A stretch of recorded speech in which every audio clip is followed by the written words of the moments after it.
Bueno, buenas tardes. Yo sé que ya todos están cansados. Camilo por ahí hace un rato decía que le tocaba la charla de las 4:30, me tocó la de las 6. Ya lo dijeron todo, ¿cierto? Ya no queda mucho para innovar y poder dar algo que los despierte. Ya todos estamos pensando en las rifas y me pusieron como presión para que salgamos rápido. Mi charla de DevOps Challenge simplemente es un recorrido un poco sobre lo que tiene que ver con la excelencia técnica dentro de esos retos que todos los días estamos viviendo cuando estamos haciendo implantaciones, cuando nos estamos metiendo en temas de agilismo, cuando nos estamos metiendo en temas, por ejemplo, de DevOps, ¿cierto? Y pues de una de las situaciones comunes o de los dolores principales, de hecho, de los causantes principales que un proceso de implantación, de subirse al bus de DevOps, pueda llegar a fracasar. Eh, Por resumen, bueno, simplemente quien les habla, pues tengo como 20 años de experiencia, no les voy a decir nada más, ya estoy cansado, ahí pueden leer. No, mentiras. No, simplemente feliz en la vida, con un hogar feliz, una familia feliz, una profesión, un trabajo y una vida que ha mejorado mucho a partir de DevOps. Lo puedo dar como testimonio, hermanos. Eh, y eso me ha permitido, inclusive, con todo el tema de pandemia, muchas ventajas como por volverme viajero frecuente, muy acotado, muy alineado a lo que son las formas de DevOps y todo lo que es la experimentación. Fanático de experimentar a partir del viaje. Otra gente se menta en otras vainas, en otros viajes, yo me voy por este lado. La agenda muy rápida, ¿qué es DevOps y Agile? Ya lo dijeron todo. ¿Dónde está el problema? ¿Cómo nos ayuda la excelencia técnica? Y por dónde podemos empezar a trabajar este concepto de la excelencia técnica. Primero, bueno, DevOps, Agile, ya lo hablamos, nos comentaron sobre las formas, nos dijeron cómo se hace, nos hablaron de la automatización, de lo que no es, de lo que sí es, ¿cierto? Y en términos de Agile, que eso sí casi no lo hablaron, hablemos un poquito sobre cómo desde Agile llegamos a DevOps y cómo, por ejemplo, el tema de la excelencia tiene que ver bastante con esta parte. En principio, por ahí cuando hablaron del agilismo, cierto que veníamos de cascada, como dijo la niña de Bancolombia, hay varias generaciones acá, todos ya me entienden. Cuando hablábamos en cascada teníamos muchos problemas, ¿cierto? Entregas que eran por ahí después de un año cuando ya no servía, completamente rígidos ante el cambio, ¿sí? Supremamente estrictos en documentaciones, ¿sí? Y pues una gente se reunió y dijo, listo, vamos a hablar de la manera de simplificar el proceso y de cómo podemos llevar estos principios a la industria del software principalmente y a otros por ahí que se empezaron a subir. Entonces salieron estas 4, individuos e interacciones por encima de procesos y herramientas. Y chévere porque empezamos a hablar en términos de cómo las personas le generaban valor al trabajo, cómo las personas le generaban valor al día a día dentro de lo que hacía. Y no simplemente a que teníamos un equipo de personas que tenía que basarse o llevarse definidos por un framework, por un proceso, por una herramienta, ¿cierto? Que no permitía que, por ejemplo, esas interacciones se enriquecieran y generaran valor en la entrega, digamos, de nuestro desarrollo. Cuando empezamos a hablar digamos, ya de que la gente hablaba mejor, de que los procesos, ¿cierto? Y las herramientas se ajustaban a los flujos, a las necesidades de las personas y no al contrario, empezamos a hablar entonces de software funcionando por encima de documentación excesiva o exhaustiva. Y todos los desarrolladores dijimos, lo logramos. Ya no me toca documentar, ya no tengo que hacer esos mamotretos de archivos para poder entregar al equipo de operaciones. De hecho, podría conectar esto con lo de la charla de esta mañana y los de operaciones que empezamos a hablar también entonces de cómo el software era el mayor y el más importante entregable dentro de lo que puede hacer un ciclo de desarrollo, ¿sí? Y empezamos también a hablar en temas no tan buenos, como que aparecieron los MVPs, ¿sí? No hacia el proceso, sino los más vagos posibles, que empezaron a dejar temas tan importantes como la documentación a un lado. Luego hablamos entonces del tercer, que era colaboración con el cliente por encima de negociación. Triángulo de hierro, ¿cierto? Alcance, tiempo, bla, bla, bla. Y empezamos a decir, venga, más bien, ¿cómo hacemos para que realmente le podamos generar valor? sí, no me voy a extender, simplemente empezamos a mejorar la relación con él y en mirar cómo podíamos ayudarlo. Y por último, muy de la mano, la respuesta ante el cambio por encima de seguir un plan. De hecho, para mí este es el valor que más se conecta con el nombre del agilismo. Porque, si no lo sabían, un tip, el nombre posible o el más, digamos, importante candidato cuando fueron a ponerle nombre a todo esto, no era agilidad, sino adaptabilidad. Entonces, de hecho, esto nos ha generado cualquier problema, cantidad de problemas cuando hablamos de Agile, porque todo el mundo lo confunde con rapidismo, ¿no? Con desorden, con anarquía. Entonces, bueno, chévere por acá. Y los equipos de desarrollo empezamos todos a adaptarlo. Lo adoptamos, nos volvimos felices con esto, comillas, pero empezó a haber problemas con operaciones, ¿sí o no? Porque pues operaciones no se subió. De un momento a otro, años después, alguien dijo, venga, ¿cómo llevamos este tema del agilismo a las demás áreas que tienen que ver con el ciclo de vida?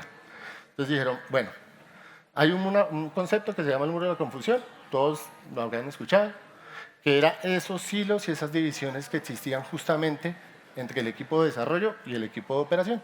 Y dijeron, DevOps es la solución, ¿para qué? Para tumbar el famoso muro. ¿Sí? Y se inventaron algo que eran los principios DevOps, que simplemente hablan de cultura, de automatización, Lean, métricas y sharing.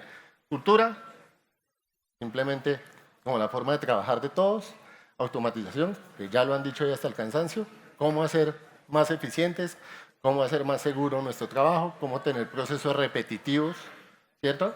En el que el factor humano no interviene. Lean, aprendan, fórmense, ¿cierto? Como un apalancador del mejoramiento continuo. Y ya hablando en serio, Lean, como esta metodología de identificación y de reducción de desperdicio, el Value Stream Mapping, muy importante, ¿cierto? Métricas, lo que yo no mido, no lo puedo mejorar. Si no sé dónde arranco, no sé qué efecto está teniendo todo lo que yo pueda hacer. Y por último, sharing, como todo ese tema de transparencia, de comunicación, de integración que siempre hablan cuando estamos haciendo la certificación básica de DevOps. ¿Listo? Todo lo que tiene que ver con compartir la información. Ya soy Agile, ya soy DevOps, comillas, porque muchos nos confundimos con que ser Agile es tener la certificación de Scrum Master, o ser DevOps, sacarla de Fundamental, la de Specialist, la que sea. Y sigo teniendo problemas. Sigo teniendo todavía los problemas que nos han comentado durante todas las charlas del día de hoy. Altos costos, ¿cierto?, de mantenimiento, errores de producción. Sigo teniendo, como decían por ahí en una de las charlas, ahora genero errores más rápido a producción. Ya tengo pylons, soy mucho más eficiente en generar problemas, ¿cierto? Altos costos, de hecho, esta parte de los altos costos, normalmente la estadística dice que del ciclo de vida completo de una aplicación desde que nace hasta que muere, el 20% tiene que ver, 20-25 tiene que ver con los costos de construcción inicial y adelante de evolución y de mantenimiento. Pero, por ejemplo, cuando empezamos a ver la deuda técnica y la dejamos para el final, nos damos cuenta que no era el 25, el tiempo de construcción frente a todo el tiempo que nos gastamos, sino posiblemente el 5. En un desarrollo que me gasté haciendo 160 horas, la deuda técnica salió de 200. ¿Sí? Y esto es un problema, porque por más prácticas, por más frameworks, por más tecnologías, pipelines, máquinas, la deuda técnica depende simplemente de las personas, de quien está sentado desarrollando. ¿Sí? De hecho, el chiste que nos salió del MVP es un problema cuando hablamos de agilismo porque es ese desarrollador que deja todo el sprint en el daily diciendo que sí está haciendo y se pone a trabajar faltando 2 días. Y cuando trabaja así, pues nunca tuve revisión de código, nunca hubo un sonar, ¿cierto? Nunca hubo un feedback, que hablan en DevOps, y nunca hubo una mejora. Y por último, pues el problema, digamos, que nos duele a la mayoría cuando tenemos empresa o cuando somos colaboradores de una empresa. A equipos agotados y clientes insatisfechos. Entonces uno dice, bueno, listo. Si yo ya tengo pipelines y mi pipeline me evita ir a trabajar un domingo y tener una ventana de despliegue de 6 horas, o como comentaban por ahí, de semanas a unas horas o unos días, porque mi equipo está agotado. ¿por qué mi cliente está insatisfecho? Porque simplemente dentro del pipeline, muchas veces, como lo mencionaba creo que Camilo, olvidamos o omitimos algunas de las prácticas de codificación y aprovechamos vacíos en los pipelines que podemos aprovechar o que podemos utilizar, perdón, para simplemente entregar a tiempo y pasar impunes. La solución, o una de las posibles soluciones a este tipo de problemas es algo que se llama la excelencia técnica. Si lo quieren buscar en Google, búsquenlo así, Software Craftsmanship. Se lee mejor de lo que yo lo digo. ¿Qué es la artesanía del software? Simplemente volver a esos principios de desarrollo, volver a tomar el papel del desarrollador dentro de un contexto profesional, ¿sí?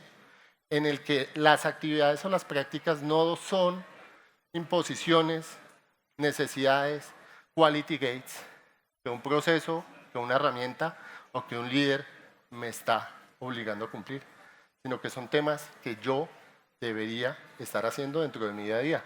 De hecho, creo que todos han visto este ejemplito. Lo transcribí para que se viera un poco más fácil porque el que siempre encuentro en Google está horrible. Siempre nos pasa, vamos y decimos, bueno, voy a hacer un cambio. No encuentro, obviamente no esto, pero cuando voy a empezar a hacer ese código, no entiendo qué es lo que hace. No entiendo cómo funciona. Encuentro un if 1 igual a 1, haga algo. No dice, lo quito, se cayó la aplicación. ¿Sí? Y lo peor es que este cuentico de las horas totales perdidas es cierto. Esa deuda técnica y esas malas prácticas le van costando al equipo día a día. Y ese indicador de 189 horas pueden ser 1000, pueden ser 2000, ¿cierto? Y pocas veces esto lo veo en pipeline. Entonces, la invitación es a que empiecen a adoptar ese concepto que nace del agilismo, que nace de DevOps y de los problemas que tenemos, que es el de la artesanía del software. ¿Y qué significa esto? Que si nuestros desarrolladores o nosotros como desarrolladores, ¿cierto?, tengamos al menos estas características. Que estemos constantemente pensando en el concepto de clean code, ¿cierto? Código limpio y seguro. Que nuestro código esté siempre validado con las herramientas que nos montaron en el pipeline. Y que temas, por ejemplo, como el versionamiento frecuente se vuelvan realmente un apalancador del pipeline. A mí no me sirve tener 20.000 pipelines o todos los que, por ejemplo, contaba Camilo, que tienen en Bancolombia, que es una bien impresionante, si el desarrollador no hace un commit. ¿Sí? Entonces, es importante, por ejemplo, el tema de el buen código y de validarlo constantemente. Ahí, de hecho, el tema de controlar la deuda técnica se empieza a volver fácil. Un SonarQube. Ir y revisar qué está pasando. Ir mirando que si hago algo de código y temas como pull request, ¿cierto?, que puedo implementar, pues me estén ayudando a validar esto. Pero realmente no es la herramienta, es quien escribe el código el que debe tener esa conciencia. El mindset de evolución continua, la mejora continua, el estar evaluando cómo estamos haciendo nuestro código, el estar leyendo, preparándonos, mirando cómo hacemos, perdón, que les doy la espalda, cómo hacemos que ese código cada vez sea mejor. No sé si han escuchado por ahí el tema de los Boy Scouts, de que uno de los lemas de ellos es, si no puedo mejorar el sitio, al menos lo dejo como estaba. Nunca lo empeoro. Si no puedo bajar la deuda técnica, por lo menos garantizo que siga igual. ¿Sí? Si lo puedo hacer, perfecto. ¿Cierto? Habilidades técnicas y blandas, estar fortaleciéndolas, preparándose. Y tengo el blandas entre comillas porque son las más difíciles a veces de conseguir y las más difíciles de formar. Y en el equipo tenemos personas que son muy buenos en lo técnico, pero que no se lo saben llevar a los compañeros, que no lo saben expresar. Entonces, otro tipo de formaciones, ¿cierto? Ahora, hablamos de coaching, no de bullying, pero otro tipo de formaciones como, por ejemplo, asertividad, cómo llevar una kata, cómo hacer un dojo, cómo transmitir más fácil el conocimiento a nuestros compañeros, se vuelve un tema muy importante. Y pensar allá, simplemente un tema de mindset. Hablar en términos de colaboración, hablar en términos de darle importancia a las personas, de darle la prioridad a la gente. Listo. Palabras claves, responsabilidad, ¿cierto? De hecho, aquí hago paréntesis de lo de la charla de FedeSoft que dieron a mediodía sobre la inclusión de mujeres. Yo creo que uno de los puntos más importantes de incluir mujeres en los equipos de desarrollo, aparte de las capacidades, ¿cierto? Aparte de todo lo que pueden llegar a dar, es la responsabilidad que tienen muchas veces por encima de los hombres. De hecho, por experiencia, cuando trabaja uno con mujeres, el código es mejor. Porque entre hombres nos tapamos. Con una mujer nos da pena. Entonces, adóptenlo. Profesionalismo, simplemente mi trabajo y mi código habla de cómo yo soy, de lo que yo hago. De que no me toque a mí en 6 meses cuando vaya a revisar el código decir, Dios mío, ¿quién hizo esta vaina? Miércoles en Git, Pablo Melo. Pragmatismo, prepararse, probar y evolucionar con base a la experimentación. Y orgullo, pues simplemente, si yo cumplo con lo anterior, puedo ponerme la estrellita tranquilo de que alguien que vaya a ver mi código lo tiene bien y puede entender. Y se murió esto. Ah, no. Listo. ¿Por dónde empezar? Ya para ir cerrando y que nos vayamos a las rifas. El manifiesto. El manifiesto de la artesanía del software, el software craftsmanship, como lo quieran llamar, ¿cierto? Es una muy buena forma. ¿Y por qué es una muy buena forma? Porque conecta algo con lo que nosotros trabajamos ya desde hace muchos años, con las necesidades que tenemos para poder tener un mejor código y poder apalancar todo lo que DevOps nos brinda. Entonces, simplemente, ¿qué es? Nos habla de los mismos 4 valores, ¿cierto? Del agilismo, pero con unas variaciones. Entonces, individuos e interacciones por encima de procesos. Hablemos de una comunidad de profesionales. Un equipo de personas que se preocupa por la calidad del código que le deja a los demás. Un equipo de personas que se preocupa por lo que está pasando del lado del cliente, no solo por entregar su producto a tiempo, ¿cierto?